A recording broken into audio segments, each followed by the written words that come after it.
જય હિન્દ વિદ્યાર્થી મિત્રો, કેમ છો? મજામાં?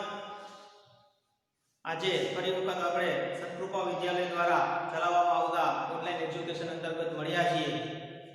ઘણા લાંબા સમય પછી તમને રૂબરૂ મળવાનો એક મોકો મળ્યો છે. તો આપણે આ પ્રથમ સત્રના અંત તરફ આગળ વધીએ છીએ. તો એવી જ રીતે આજે આપણે ધોરણ 11 વિષય જીઓગ્રાફી પ્રકરણ 8 વાતાવરણના ત્રીજા વિભાગમાં મળી રહ્યા છીએ. તો આજે આપણે ગત વિડિયોની અંદર જે આપણે ચર્ચા કરી હતી વાતાવરણની સ્તર રચના, તો એ વાતાવરણની સ્તર રચનામાં આપણે પ્રથમ આવરણ વિશે થોડી વાત કરેલી. કયું હતું પ્રથમ આવરણ? પ્રથમ આવરણ હતું આપણું ક્ષોભ આવરણ. બરાબર? પૃથ્વીની ચારે બાજુ વીંટળાઈને આવેલા હવાના આવરણને આપણે વાતાવરણ તરીકે ઓળખીએ છીએ. જેમાં આપણે વાત કરી હતી વાતાવરણના પ્રથમ આવરણ એટલે કે ક્ષોભ આવરણ. ક્ષોભ આવરણ છે એની ઊંચાઈ ઉપર આપણે ચર્ચા કરી હતી કે ભાઈ ક્ષોભ આવરણ છે તે ઉષ્ણકટિબંધ, સમશીતોષ્ણ કટિબંધ અને શીત કટિબંધ ત્રણે ત્રણ કટિબંધોની અંદર વિસ્તરાયેલું છે.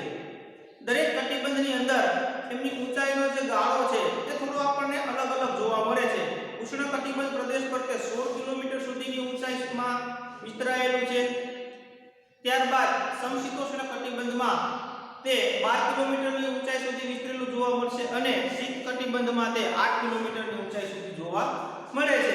ત્યારબાદ આપણે બીજી એમાં ચર્ચા કરી હતી કે ઋતુઓ પ્રમાણે ક્ષોભ આવરણની અંદર એનો આંક બદલાતો રહે છે. એટલે કે ઉનાળાની ઋતુ દરમિયાન તેમાં એમની ઊંચાઈના કિલોમીટરોમાં તફાવત જોવા મળે છે. તે વધારે ઊંચાઈ સુધી વિસ્તરેલું હોઈ શકે છે, વધારે ઊંચાઈ સુધી. એવી જ રીતે શિયાળાની ઋતુ દરમિયાન તેમની ઊંચાઈના આંકમાં તફાવત જોવા મળે છે, એટલે કે એમની ઊંચાઈથી થોડી નીચી રહે છે. અહીં સુધી આપણે વાત કરી.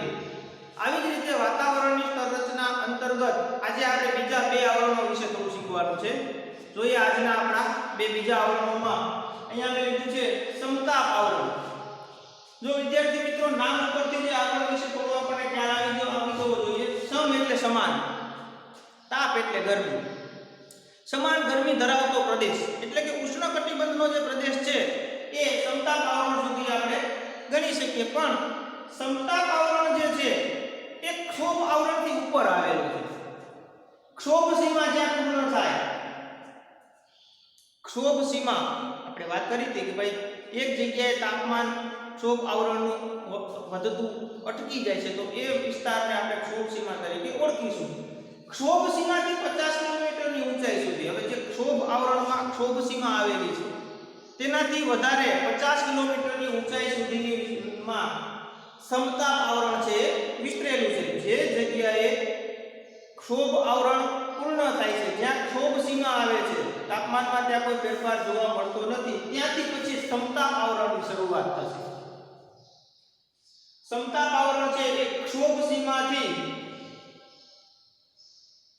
50 કિલોમીટરની ઊંચાઈ સુધી વિસ્તરેલું રહે છે. અહીં સમતાપ આવરણમાં તાપમાન લગભગ સ્થિર રહે છે. એનું નામ જ છે સમતાપ આવરણ, સમાન ગરમી ધરાવતો પ્રદેશ. તો ત્યાં તાપમાન કેવું રહે છે? લગભગ સ્થિર હોય છે. એટલે કે ત્યાં કોઈ પણ પ્રકારની ઋતુઓ અનુભવવા મળતી નથી. અલગ અલગ તાપમાન હોય તો આપણે અલગ અલગ ઋતુનો અનુભવ કરી શકીએ, પણ અહીં એવું હોતું નથી. અહીં તાપમાન લગભગ સ્થિર રહેતું હોવાથી ત્યાં કોઈ પણ પ્રકારની ઋતુઓ આપણને અનુભવવા મળતી નથી. નો બીજો એક લાભ એ છે હવા અત્યંત સ્વચ્છ અને પાતળી હોય છે. આ આવરણની અંદર હવા એકદમ સ્વચ્છ હોય છે અને સાથે સાથે પાતળી હવા હોય છે. સ્વચ્છ અને પાતળી હવા હોવાનો એક બીજો ફાયદો મોટો એ મળે છે, જેટ વિમાનો ઓછા અવરોધ સાથે ઝડપથી ઉડી શકે છે. જે ફાઇટર જેટ વિમાનો કે પ્લેન, પેસેન્જર પ્લેન ઉડતા હોય છે, તો એ આ સમતાપ આવરણની વચ્ચેથી પસાર થતા હોય છે. ત્યાં હવા અત્યંત સ્વચ્છ અને પાતળી હોવાથી એમને બને ત્યાં સુધી ઓછા અવરોધનો સામનો કરવો પડે છે. એટલે ઓછા અવરોધનો સામનો કરવો પડતો હોવાથી જેટ વિમાનો માટે તે લાભદાયક બને છે અને તે ઓછા અવરોધ સાથે ઝડપથી ઉડી શકે છે. જે ઊંચાઈએ તાપમાન વધતું અટકી જશે તેને સમતાપ સીમા તરીકે ઓળખવામાં આવશે. ક્ષોભ આવરણની જેમ સમતાપ આવરણમાં પણ એવું થશે. જેમ જેમ આપણે વધુ ઊંચાઈ ઉપર જશું તેમ તાપમાનમાં બીજો કોઈ ફેરફાર થતો નથી, પણ તાપમાન વધતું પણ અટકી જશે. એટલે કે ત્યાં વધુ ગરમી છે એનું જે ટેમ્પરેચર વધતું ધીમે ધીમે અટકી જશે, તો જે જગ્યાએ તાપમાન વધતું અટકી જશે તેને સમતાપ સીમા તરીકે ઓળખવામાં આવશે. આગળના આવરણમાં આપણે ક્ષોભ સીમા આવી હતી, સમતાપ આવરણની અંદર સમતાપ સીમા તરીકે ઓળખશું. સમતાપ આવરણમાં 32 થી 48 કિલોમીટર વચ્ચેનો જે પટ્ટો છે, અહીંયા આપણે વાત કરી 50 કિલોમીટર. ક્ષોભ સીમાથી ઉપર 50 કિલોમીટરના વિસ્તારમાં સમતાપ આવરણ આવેલું છે. હવે એ જ સમતાપ આવરણમાં 32 થી 48 કિલોમીટરનો જે વચ્ચેનો પટ્ટો છે, 32 થી 48 કિલોમીટર વચ્ચેનો જે પટ્ટો છે તેમને ઓઝોન વાયુ તરીકે પણ ઓળખવામાં આવે છે. બીજા શબ્દોમાં કહીએ તો આ ભાગને ઓઝોન આવરણ તરીકે પણ ઓળખવામાં આવે છે. વિદ્યાર્થી મિત્રો, અહીં વિકલ્પ પણ બની શકે, એક માર્કનો પ્રશ્ન પણ બની શકે, અલગ અલગ રીતે ખાલી જગ્યામાં પણ પૂછાઈ શકે કે ભાઈ ઓઝોન વાયુનું કણ છે કયા આવરણમાં આવેલું છે, કયા આવરણને ઓઝોન આવરણ તરીકે પણ ઓળખી શકાય. ખાલી જગ્યા વાયુ સમતાપ આવરણમાં આવેલો છે. ખરા ખોટામાં પૂછી શકાય કે ભાઈ ક્ષોભ આવરણમાં ઓઝોન વાયુ આવેલો છે. ક્ષોભ આવરણમાં 32 થી 48 કિલોમીટરની વચ્ચે ઓઝોન વાયુનું કણ આવેલું છે, ખરું કે ખોટું? આમ અલગ અલગ રીતે આ પ્રશ્ન છે એનો સમાવેશ 1 માર્કના માર્કિંગમાં કરવામાં આવતો હોય છે. તો ખાસ ધ્યાન રાખવું, ઓઝોન આવરણ તરીકે સમતાપ આવરણને ઓળખવામાં આવે છે.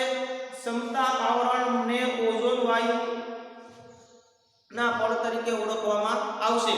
ઓઝોન વાયુ સમતાપ આવરણમાં આવેલો છે. આ ભાગને ઓઝોન આવરણ તરીકે પણ ઓળખવામાં આવે છે. હવે ઓઝોન વાયુનું કાર્ય શું છે? ઓઝોન વાયુનું કાર્ય છે સૂર્યમાંથી આવતા અલ્ટ્રાવાયોલેટ કિરણોનું શોષણ કરવું. સૂર્યમાંથી જે પારજાંબલી કિરણો પૃથ્વી તરફ આવે છે જે ખૂબ જ નુકસાનકારક હોય છે, તો ઓઝોન વાયુનું જે પડ છે એ એમને ફિલ્ટર કરી અને પૃથ્વીને રક્ષણ આપવાનું કાર્ય કરે છે. વિદ્યાર્થી મિત્રો, આજના પર્યાવરણીય પ્રદૂષણમાં ઓઝોન વાયુના પડમાં પડી રહેલું ભંગાણ, જેને આપણે ઓઝોન વાયુના ગાબડા તરીકે ઓળખીએ છીએ, એ ખૂબ જ સમગ્ર વિશ્વ માટે ચિંતાનો વિષય છે. જેમ જેમ આપણે પ્રદૂષણનું પ્રમાણ વધે છે તેમ ઓઝોન વાયુનું પડ છે તૂટી રહ્યું છે અને એમાંથી પારજાંબલી કિરણો પૃથ્વી સુધી સીધા આવે છે, જે પૃથ્વીનું તાપમાન વધારે છે, જે ગ્લોબલ વોર્મિંગ જેવી સમસ્યાઓ માટે પણ જવાબદાર બને છે. આપણે અહીંયા એ જોવાનું છે કે ઓઝોન વાયુ પૃથ્વીના રક્ષણમાં શું ભૂમિકા ભજવે છે. તો ઓઝોન વાયુ અલ્ટ્રાવાયોલેટ કિરણોનું શોષણ કરે છે અને પૃથ્વીને વધુ તાપથી બચાવવામાં મદદરૂપ થાય છે. સાથે સાથે આકાશમાં તમે ઘણી વખત એવું સમાચારના માધ્યમથી સાંભળતા હશો કે ઉલ્કાઓ પૃથ્વી તરફ આવી રહી છે. તો આ જે ઉલ્કાઓ છે એ આ આવરણની અંદર એટલે કે સમતાપ આવરણમાં અથવા તો ઓઝોન વાયુના સંપર્કમાં આવતાની સાથે સળગી ઉઠે છે અને ત્યાં અવકાશમાં તે બળીને રાખ થઈ જાય છે, જેથી પૃથ્વીને આ આવરણ એક સુરક્ષા કવચ તરીકેનું પણ કાર્ય કરે છે. ઓઝોન વાયુ જંતુનાશક છે, એટલે કે ઓઝોન વાયુમાંથી જે કિરણો આવે છે એમાં રહેલા સૂક્ષ્મ જીવજંતુઓ ત્યાં જ નાશ પામે છે. ત્યારબાદ ઓઝોન વાયુ છે તે હવાને શુદ્ધ પણ કરે છે. તેથી મનુષ્ય માટે આ વાયુ છે એ આરોગ્યપ્રદ માનવામાં આવે છે. તો અહીં સુધી અલગ અલગ એક માર્કના આ વિભાગમાં ઘણા પ્રશ્નો બની શકે કે ઓઝોન વાયુ છે ખાલી જગ્યા કિરણોનું શોષણ કરે છે, ઓઝોન વાયુ જંતુનાશક છે, ખરું કે ખોટું, અથવા તો મનુષ્ય માટે આરોગ્યપ્રદ વાયુ કયો, કયા આવરણમાં સમતા આવરણમાં ઓઝોન વાયુ રહેલો છે, આવા અલગ અલગ પ્રશ્નો ઘણા તૈયાર કરી શકાય છે. તો અહીં સુધી આપણે વાત કરી સમતા આવરણ વિશે. ત્યારબાદ હવે આપણે બીજું લેશું, આજનું બીજું આવરણ. કુલ આવરણ 4 રહેલા છે, એમાંનું ત્રીજું છે મધ્ય આવરણ. પહેલું આપણે જોયું ક્ષોભ આવરણ, બીજું આજે આપણે લીધું સમતાપ આવરણ અને ત્રીજું આપણે લેશું મધ્ય આવરણ. જો જેવી રીતે ક્ષોભ આવરણ પૂરું થતું હતું, તાપમાન વધતું અને ઘટતું અટકી જતું હતું, ત્યાં ક્ષોભ સીમા આવેલી હતી. ક્ષોભ સીમાથી ઉપર 50 કિલોમીટર સુધીમાં સમતાપ આવરણ આવેલું હતું. એવી જ રીતે જે જગ્યાએ સમતાપ આવરણની સીમા પૂરી થાય છે એટલે કે તાપમાન વધતું અટકી જશે તે વિસ્તારને આપણે ક્ષોભ સીમા કહીશું. સમતાપ સીમા તરીકે ઓળખશું. હવે સમતાપ સીમાથી આગળ સમતાપ આવરણની ઉપર, સમતાપ સીમાથી ઉપર 50 થી 80 કિલોમીટરની ઊંચાઈનો જે વિભાગ છે, સમતાપ સીમા એટલે કે સમતાપ આવરણ પૂર્ણ થાય છે છે, જ્યાં તાપમાન વધતું અટકે છે, ત્યાંથી 50 થી 80 કિલોમીટર સુધીના ઊંચાઈના વિસ્તારમાં મધ્યાવરણ આવેલું છે. ફરી વખત કહું છું, સમતાપ આવરણની ઉપર 50 થી 80 કિલોમીટરની ઊંચાઈ પર મધ્યાવરણ આવેલું છે. આ આવરણમાં ઊંચાઈ પર જતા તાપમાન ઘટતું જાય છે. મધ્યાવરણમાં જેમ જેમ આપણે ઊંચાઈ ઉપર જશું, એટલે કે 50 કિલોમીટરથી શરૂઆત કરીને 80 કિલોમીટર સુધીનો જે વિસ્તાર છે, એમાં જેમ જેમ ઉપર તરફ જવામાં આવશે, એમ ઉપર જતા જતા તાપમાન છે ઘટતું જશે, તાપમાન ઓછું થતું જશે, ઘણું બધું ઓછું થશે. 80 કિલોમીટરની ઊંચાઈએ તાપમાન ઘટતું અટકી જશે. 50 કિલોમીટરથી શરૂઆત કરી અને 80 કિલોમીટર સુધીના જે વિસ્તારમાં મધ્યાવરણ આવેલું છે, તમારા પાઠ્યપુસ્તકની અંદર જે ચિત્ર આપવામાં આવેલું છે એમાં આ કિલોમીટરો વિશેની સમજ આપી છે. જો એ સમજ તમે પાઠ્યપુસ્તક સાથે રાખીને જોશો તો સરળતાથી આ કિલોમીટરો વિશેની સમજ આવશે. ભાઈ 20 થી 50 કિલોમીટર કોને કહી શકાય, 50 થી 30 કિલોમીટર કોને ગણવા, 30 થી 80 કિલોમીટર કોને ગણવા, આ કિલોમીટરો છે ચિત્રની અંદર ખાસ સાથે રાખીને જોઈ લેવું. 80 કિલોમીટરની ઊંચાઈએ તાપમાન ઘટતું અટકી જશે. 50 કિલોમીટરથી 80 કિલોમીટરની ઊંચાઈ પર મધ્યાવરણ આવેલું છે. 80 કિલોમીટરની ઊંચાઈએ જશું ત્યાં તાપમાન ઘટતું અટકી જશે. આ ઊંચાઈને મધ્યાવરણ સીમા તરીકે ઓળખવામાં આવશે. ક્ષોભ આવરણની અંદર આપણે જોયું હતું કે જ્યાં ક્ષોભ આવરણ પૂર્ણ થાય છે તેને ક્ષોભ સીમા કહીશું. ત્યાર પછી સમતાપ આવરણમાં આપણે જોયું હતું કે જે જગ્યાએ તાપમાન વધતું અટકી જશે તેને આપણે સમતાપ સીમા કહીશું. એવી જ રીતે મધ્યાવરણ પણ કોઈ જગ્યાએ પૂર્ણ તો થાય કે, તો જે જગ્યાએ મધ્યાવરણ પૂર્ણ થશે એ ઊંચાઈને આપણે મધ્યાવરણ સીમા તરીકે ઓળખશું. વિદ્યાર્થી મિત્રો, અહીં આપણે વાત કરી હતી કે ઊંચાઈ પર જતા તાપમાન ઘટતું જાય છે. કેટલું ઘટશે? તો આ વિસ્તારમાં હવાનું તાપમાન મધ્યાવરણની અંદર 50 થી 80 કિલોમીટરની ઊંચાઈમાં જેમ જેમ ઉપર જઈશું તેમ તાપમાન ઘટતું જશે. કેટલું ઘટશે? તો આ વિસ્તારમાં હવાનું તાપમાન -90 ડિગ્રી સેલ્સિયસ થી -100 ડિગ્રી સેલ્સિયસ જેટલું હોય છે. મધ્યાવરણની અંદર તાપમાન છે એ ઉપર જતા ઘટતું જશે. -90 ડિગ્રી સેલ્સિયસ થી -100 ડિગ્રી સેલ્સિયસ જેટલું નીચું તાપમાન જોવા મળે છે. વિદ્યાર્થી મિત્રો, કલ્પના કરજો આ વિસ્તારના વાતાવરણની 0 થી નીચે બરફ થાય છે, બરાબર? 0 પછી -1 -2 જેમ જેમ આપણે માઈનસમાં જશું તેમ બરફ છે એ ઘટ થતો જશે.